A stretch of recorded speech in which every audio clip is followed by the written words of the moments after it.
cabaça também chamam de porongo, cuitizeira. Eu sou Grace Mary Moreira, bisneta biológica de Tia Seata e presidente da Organização Cultural Remanescente Tia Seata. Então, vamos lá, tá? Com o nosso cine. Eu só queria contar um pouquinho da história desse filme, de como ele nasceu, para vocês entenderem um pouquinho do contexto. Eu acho que foi em 2013, a Sedurp, que foi uma empresa que a prefeitura criou para gerenciar as obras de reformulação do porto, criou um edital cultural para todos os produtores, aberto a todos os produtores da região. A Emily, que trabalha, que é junto no armazém com a marca, me procurou, falou assim: Cláudia, ela sabia que eu estava pesquisando a zona portuária, por causa de um outro longa-metragem que eu acabei fazendo tempos depois. Muitos tempos depois. Mas aí ela me procurou, tal, você tem alguma ideia? Eu falei, cara, me deixa pensar, porque eu tenho uma pesquisa ampla sobre a zona portuária, principalmente situada na década de 1910, que eu, Cláudia, reputo como o nascimento da carioquice, a era do nascimento da carioquice, que a gente tem todos esses elementos, samba, futebol, praia, malandragem, você tem tudo florescendo aí nesse momento. E aí me veio eu peguei a pesquisa que eu tinha e organizei nessa temática. E aí a gente saiu atrás dos personagens maravilhosos, como Grace e como Aline, né? E foi um filme muito surpreendente em termos de resultado, porque era para ser um curta. Só que a riqueza de depoimentos era tão grande, mas tão grande, que eu falei, isso é pecado transformar isso num curta-metragem. Aí eu virei para a equipe e falei, eu sei que vocês estão ganhando como curta, mas me desculpa, mas eu vou transformar isso num longa. E aí no final a gente não tinha dinheiro para fazer edição, tinha acabado o dinheiro, não tinha como editar o filme. Eu nunca tinha editado na minha vida, originalmente eu sou uma roteirista, e diretora, e produtora. E aí eu somei editora também no meu currículo, baixei o programa e meti a cara, falei, eu tenho que aprender a fazer isso, porque eu não tenho dinheiro para pagar ninguém para fazer. E aí eu que fiz a edição. Hoje em dia eu tenho uma certa vergonha da edição que eu fiz. Mas, enfim, dentro das possibilidades, eu acho que ficou bem honesto. Então é isso, agora eu queria ouvir vocês. O que vocês acham do filme? Se vocês têm alguma dúvida, enfim. O que eu achei da exposição... Não, essa não é a pergunta que se faz. O que eu achei do momento histórico que nós estamos na condução de, novamente, que essa oportunidade de mostrar para a posteridade o que nós viemos fazer aqui. Estamos hoje aqui para presentear a espiritualidade do nosso território. E essa história que foram contadas por vocês, cineastas, ela chega em outros lugares, em outros países, da mesma forma que os nossos antepassados chegaram aqui. Que essa história chega na África, nos países negros africanos, no continente africano da Mãe África. E mostrar que nós temos história, que nós viemos para cá, por onde navios negreiros, e nós não éramos escravos, nós éramos perdedores de lutas, que eram rainhas, reis, arquitetos, curandeiros que se tornaram médicos e muito mais. Eu acho que esse é o caminho. Só tenho que agradecer. É difícil eu falar a importância de uma mulher negra à frente do seu tempo, que chega no século XIX e passa para o século XX, trazendo a religiosidade, que não era fácil você cultuar a religiosidade naquela época, e envolve o samba, que é uma coisa que, que faz parte da minha realidade. Então a Tia Seata é isso tudo. É o candomblé, um pouco da umbanda, o samba, que hoje é para gringo ver quando passa na avenida, na Marquês de Sapucaí, mas tudo partiu desse território chamado Pequena África. Tia Seata faz parte da história do Rio de Janeiro e, claro, da história do Brasil. Grace, eu sempre fico impressionada com aquele momento ali do filme em que você recebe a sua foto. Foto da tia história Seata. da foto da tia Seata. Aí eu queria um pouquinho, porque eu sei que até então, essa foto, todo mundo dizia, né? Tia Seata é essa, não, é aquela ali, é aquela lá. Como é que foi isso para você, né? Não, isso foi maravilhoso, até porque a gente fez essa parceria também para obter esse resultado, né, com o Dr. Paulo, porque realmente, para você ter uma pesquisa dessa, né, o trabalho todo que ele fez é uma fortuna. E ele conseguiu, né, botar todos os parâmetros ali. E quando ele fala que é provável, e ele automaticamente, que ele ficou sabendo depois, né, que se tratava de um parentesco mesmo de tia Seata, foi assim, foi maravilhoso. Entendeu? Ele fez no carinho. Pois é, né? Não cobrou nada. Entendeu? Então, Ele fez porque ele adora samba. Ele mesmo falou que ele adorava samba. E foi um trabalho que ali, no filme, está mostrando um pedacinho. Mas quem acompanhou o dia a dia sabe que foi uma pesquisa enorme que ele fez. Foi junto com fotos minhas, da minha irmã, do meu pai, ângulo. Foi uma série de coisas que, para ele provar cientificamente. E quando ele cita essa palavra provável, e quando ele fala do modo qualitativo enfim, de todo esse contexto, é porque, na realidade, foi o que ele também estava me explicando, que para ele poder dar um 100% ali, ele teria que fazer uma exumação.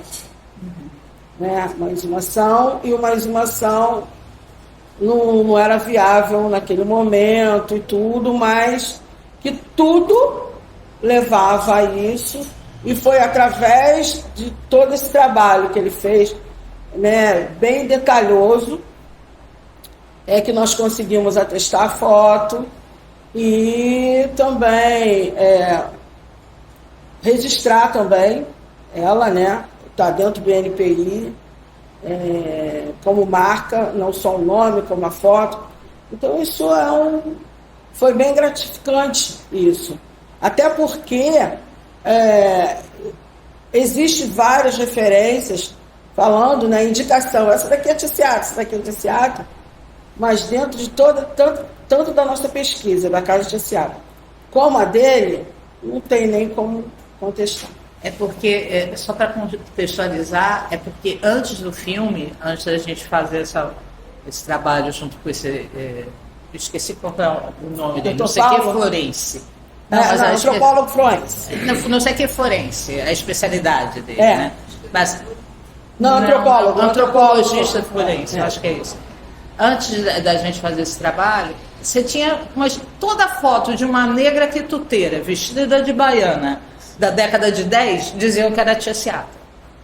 Você não tinha certeza. Você tinha várias fotos. Essa que é a tia Seata, aquela que é a tia Seata. E a gente pegou, pela minha pesquisa, essa era a foto mais provável, e foi a foto que a gente levou para ele, e ele fez esse trabalho de reconstituição reversa, né? Até porque a pessoa que bateu essa foto, eu esqueci o nome desse fotógrafo, que o mais interessante é que essa foto foi antes dela vir para o Rio de Janeiro. Entendeu? E foi lançado num álbum em 1881, 82, eu não lembro qual. Porque naquela época também era assim, eles juntavam as fotos como Debré, Vert, uma série de fotógrafos, eles não reproduziam na hora, não tinha como. Hoje em dia, a gente bate e já está nas redes sociais. Antigamente, era em vidro, negativo em vidro. E olha só, em uma época, 880, 890, gente, assim. Então, eles demoravam anos para poder publicar uma foto. E essa foto até surgiu como... não tinha nome, né, Cláudia? Não tinha nome. Não tinha nome. Então, assim, é muito interessante isso, porque nós procuramos ver, né, cientificamente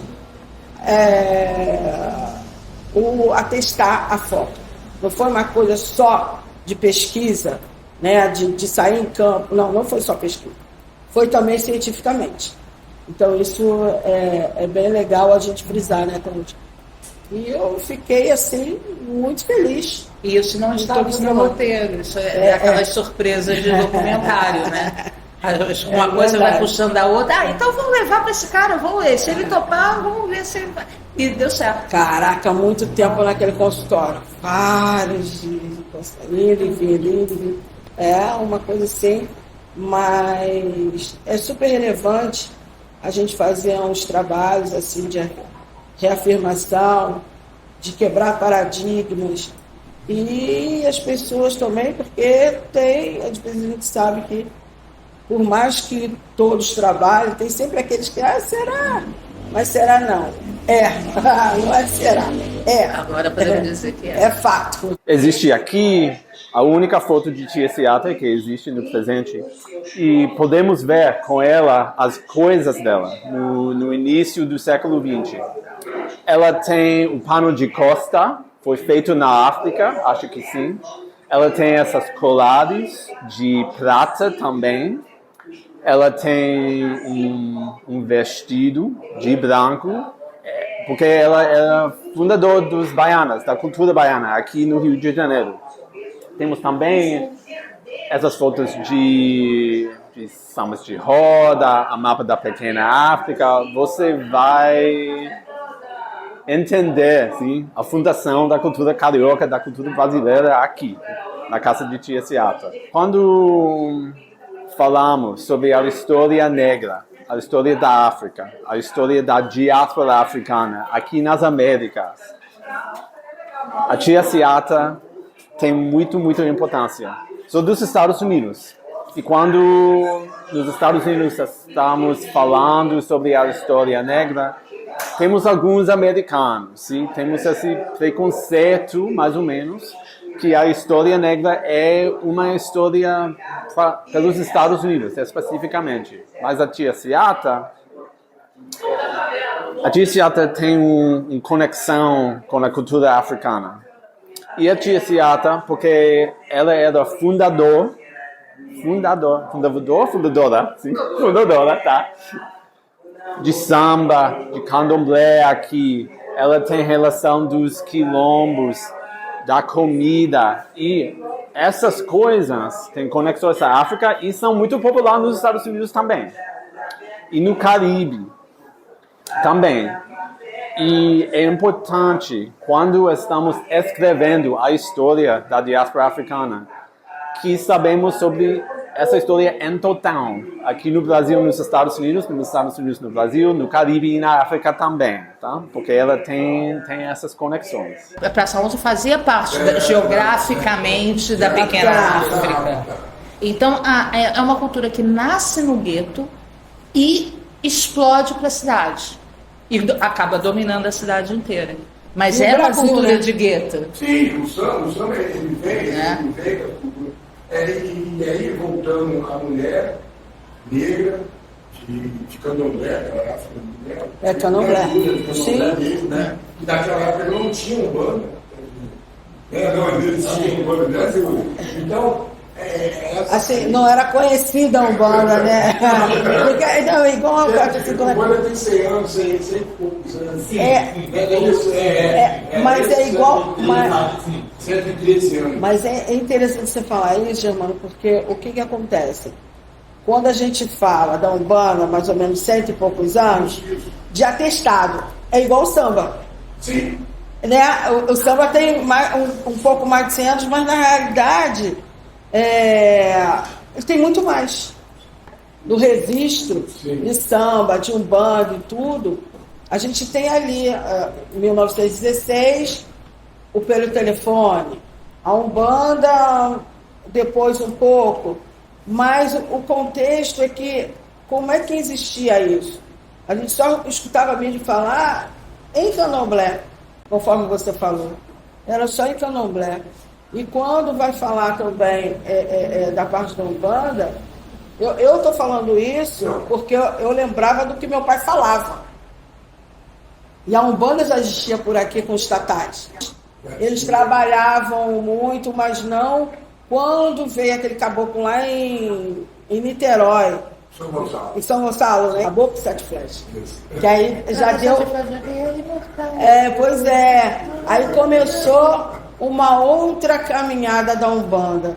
Eu acho fantástico, mas na realidade, tudo veio da onde? De África. Tudo. Essa exposição está muito bonita. Eu gostei muito de estar conhecendo essa história, né, dessa mulher, que é a Tia Ciata, que foi uma brasileira exemplar. E todo esse trabalho, essa recuperação histórica está contribuindo muito também com o meu trabalho de educadora ambiental. Olha, a exposição aqui foi maravilhosa. Foi uma oportunidade de aprendizado com cada um de vocês. Ouvir os comentários, a história, falar sobre essa mulher grandiosa que eu não conhecia. Quero que essa história, que ela vá lá para o interior, para as nossas crianças, que alcance outras pessoas também, né? Ter essa oportunidade de aprender um pouquinho mais sobre nós mesmos, sobre a nossa cultura, o nosso povo, né? A nossa gente. Então isso tem que alcançar as pessoas. Isso, assim, já plantou a sementinha aqui, já estou amando a Tia Ciata, né? Plantou a sementinha no meu coração. Com certeza eu vou falar muito desse espaço, da história dela, para todas as pessoas que eu conheço e fazer isso chegar de algum modo nos lugares por onde eu transito. Olha, eu achei sensacional, porque nada é mais importante do que a gente jogar a luz sobre as pessoas maravilhosas que construíram a pequena África e que, por sua vez, deram origem a tudo aquilo que a gente conhece como carioquice. Olha, para mim, assim, se a gente pensar que a pequena África era um reino imaginário, mas ainda assim um reino com a sua cultura própria, com as suas regras próprias, a Tia Ciata era a grande rainha, era a Cleópatra da pequena África. Personagens como a Tia Ciata, ela tem que estar nos livros de história, nas salas de aula, em tudo aquilo que a gente conhece como ensino, seja o ensino formal e o ensino não formal, o paradidático, né? Mas personagens como ela são fundamentais para a gente entender de onde a gente veio e o que a gente se tornou hoje. A importância da Casa de Tia Ciata também é isso. É de contar a história do Brasil, a verdadeira história do Brasil. A verdadeira história da pequena África. Entendeu? Porque tem que ser falado. Entendeu? As pessoas vêm para cá, vocês viram o grupo que vieram mais cedo. Tudo isso é para quê? Para escutar e entender. E reproduzir. Reproduzir de uma maneira sadia, porque as pessoas entram de um jeito e saem de outro. Porque começa a ter um entendimento do que foi um negro que estava intitulado como escravo e não sabendo, ou então esquecendo, ou então pelo fato de não ter estudado, mas porque não estava nos livros didáticos, que o negro foi sequestrado de África. Foi sequestrado e veio para cá fazer trabalhos forçados. E sendo assim, foi escravizado. Então é diferente, porque vieram reis, vieram rainhas, vieram médicos. Dizem que a origem do maracatu é essa, né? Que era um rei de verdade. Era um rei de verdade. Que para homenagearem, eles fizeram um maracatu, que era para o senhor achar que era só uma festa. Mas não, era um escravo, escravizado, que era rei de verdade. Porque o negro não conquistou a alforria, a liberdade, porque o branco foi bonzinho, gente. Foi muita luta, foi muita luta. E são essas lutas que a gente não ouve na história. São essas lutas que são silenciadas, entendeu? Parece uma coisa, a princesa Isabel, a magnânima, foi lá e libertou os escravos. E não é assim. Teve muita luta desde sempre. Teve muita forma de driblar escravos. Aqui no Rio, principalmente, na cidade, né? Não no estado, que não é uma área agrícola. Os escravos aqui sempre se viraram no 30.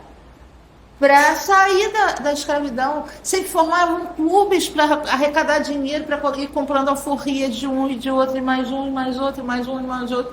Sempre foi assim. Por isso que abriram várias irmandades no Brasil inteiro, principalmente a Irmandade da Boa Morte. Sim. Eu já conheço a casa aqui há alguns anos, por conta de ter vindo fazer umas oficinas aqui. Acho fantástico esse espaço. Vim aqui para matar a saudade dos amigos e para ouvir a Grace, a fala da Grace. E é muito pertinente, como a gente estava falando aqui, o espaço cultural tem que ir para dentro da escola e a escola precisa vir para dentro do espaço cultural como política pública. Tem que ser algo permanente que possa abrir as mentes aí da juventude para que se enxergue que somos todos mestiços, somos frutos de uma colonização que teve uma história, teve consequências. Vivemos as consequências na atualidade, temos que ter consciência do que a gente vive. É fundamental a importância de um espaço como esse, uma exposição assim, a fala de pessoas como as que se colocaram aqui, a quantidade de projetos que a gente vê que existem, que a gente desconhece. A gente tem que se unir aí e fazer isso proliferar e estar nas escolas. Tudo que aconteceu aqui hoje é algo que precisa ser cotidiano na nossa vida. Não pode ser um dia de festa que a gente se encontra, assim. Tem que estar sempre, a gente tem que estar sempre dialogando e buscando uma forma de dar vazão a esse tipo de coisa.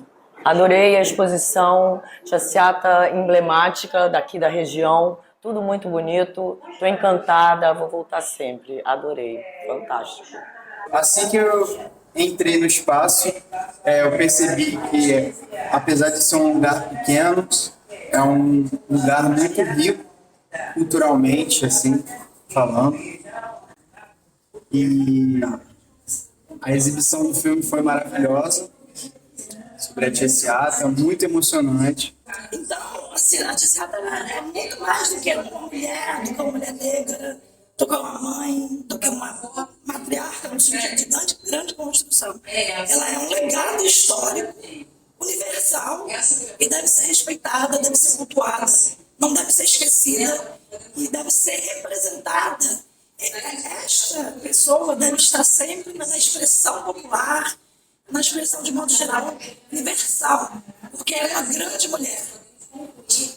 Estamos aqui na casa da Tiaciata e eu fiquei surpreendido, favoravelmente surpreendido, com a beleza da exposição, a riqueza do conteúdo, e acabei aprendendo até coisas novas. Por exemplo, que Prata Preta, além de ser o nome de um bloco aqui perto, é o nome de um famoso capoeirista.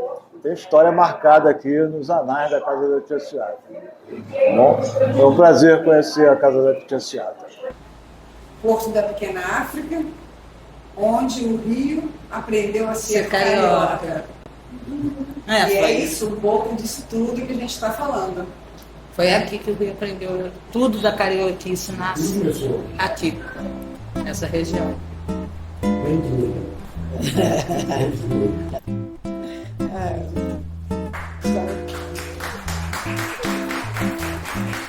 Cabaça também chama de porungo, cuitizeira, taquera, também dizem que é porungo, cacombro, mas nossa cabaça é samba, é batuque em torno da mesa. Mas nossa cabaça é samba, é batuque em torno da mesa. Cabaça guarda água, memórias, alimenta uma tribo inteira, cura doenças, acolhe, mas nossa cabaça é samba, é batuque em torno da mesa. Mas nossa cabaça